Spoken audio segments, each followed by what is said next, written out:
Happy Friday, everybody. Yeah, it feels good because anytime you see green by looking at the portfolio investments, things look good. And as we expected and mentioned on the video checking the market status yesterday, market still ran this morning. Why? Let's go over the details of exactly what was the main market indicator or economic indicator that moved the market and why I still believe, as far as I'm optimistically or cautiously optimistic, there is still a lot of room to go as far as this rally, which we might see in the next coming weeks and months coming for the stock market. So by looking at the market right now, it's exactly at the time recording this video, we are like 1 hour away from the market closure, and stocks are still climbing from the opening at this morning.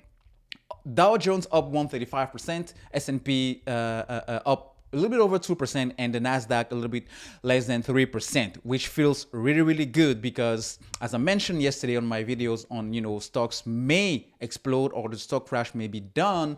I was mentioning this PCE index, the Fed's Federal rate inflation measure fell in April, but prices are still uncomfortably high. And this was in regards to the PCE index, the price index measuring personal consumption expenditures. All right. So it rose by 6.3% year over year in April, but it was a decrease. It was a decrease from March when prices rose by 6.6%. So we are going from 6.6 and now are down 6.3%, and the first lowering of price hikes since November 2020. So since November 2020, prices were increasing. So if you take this PCE index, meaning that, well, prices may be finally on the way down. And that is a good thing for the market because it means inflation has peaked, maybe, just because prices are still high. Even though the decrease may not be as stiff, as quick, and rapid as the market might want it to be, because what is happening in Russia and Ukraine is still having a lot of weight into, gas prices, food prices. Whenever gas prices are high, you can expect everything else to be high. Now, it gives some sense of clarity because the market hates uncertainty. The market hates being in the fog. As soon as we have a little bit of clarity, it means we have a little bit of direction, then people can adjust their investments accordingly. So that is the main reason why I believe the markets are reacting in the positive. Plus, we also have some corporate buybacks. Companies are buying their own shares.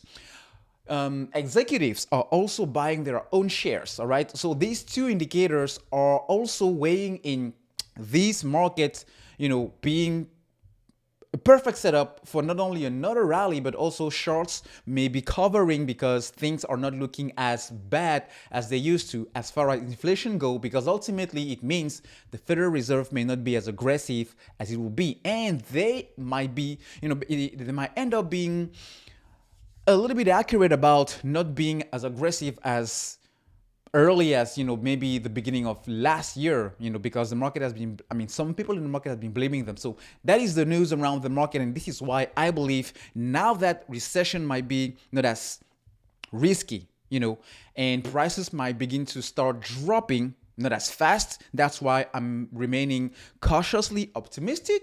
But when I add the fact that corporate buybacks, companies are buying their own shares back, executive directors, executive leaders of companies within the S&P 500 are also buying back, shares of their own company. All of that adds a buying pressure. Plus, retail investors have been buying the dip for, the beginning of this year. We were accounting about for $80 billion worth of stocks coming from retailers into the market. Now, I took a little bit of profits, because if you remember, if you're following the channel, just to give you a quick example of some of the suggestions, some of the trades I entered, I was buying the dip since the last 3 to 4 months now. All right. But more specifically into the last 4 to 6 weeks. This is an example for instance, Callum Petroleum. It went all the way down to, if we go back to the last, it went all the way down to $42 a share at some point. And on the way down from, the 55 and the 60s, I was buying because every single cap oilers. Every company involved into producing oil will be in a strong rally this year based on the prices of barrel of oil, and that's why I've been buying the dip.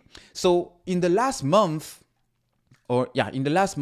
this has been back from 42 to right now at 58. It's having a strong trading today, 8% up. I'm already up 32% only on this stock. All right. Another example, it's ticker symbol SLB, Schlumberger, or Schlumberger for the French people. French company, also oil company, for the last month up 20%. And Occidental, which by the way Warren Buffett bought and I followed in the for the mediums, it went above 50, below 57, which is my average. From there all the way up to now, this is also up 29%. So right now we are not even talking about the target price these companies have been assigned by analysts based on the latest earnings coming from the first quarter of this year. This one is supposed to go to $78, so still a lot of room to go. Schlumberger, I think it's around maybe 50, so it might be already there. That's why I took a little bit of profit here, and then still a long way to go here because this has not even touched the 52 weeks high of 66, and the price target here we're talking about maybe 77 to 80, and possibly a little bit more medium long term, $120 per share. So still a lot of room to go here, and that's why I was saying earlier that even though the market seems to finally been finding its bottom and rallying, I still believe there are still pockets out there in this market where you can still get in right now and make a lot of money. So that's it for this market update, folks. Let me know in the comment section, how things are, going with your own stocks. But this reminds me of something. You should be always buying on your convicted stocks in the market whenever there is a huge sell-off, because usually the market will tend to overreact because the market is not intellectual. This market, it's emotional. And whenever there's emotion involved, if you pay attention and you are smart about the way you approach it, you can make a lot of money. And that's what I'm trying to do right now. And we will see by the end of summer how much money I made on all of these, recession kind of stuff, overreaction, sell-off. And right now I'm already up, a little bit over $14,000. So let's see how it goes for the remainder of this summertime. I'll see you next video, folks.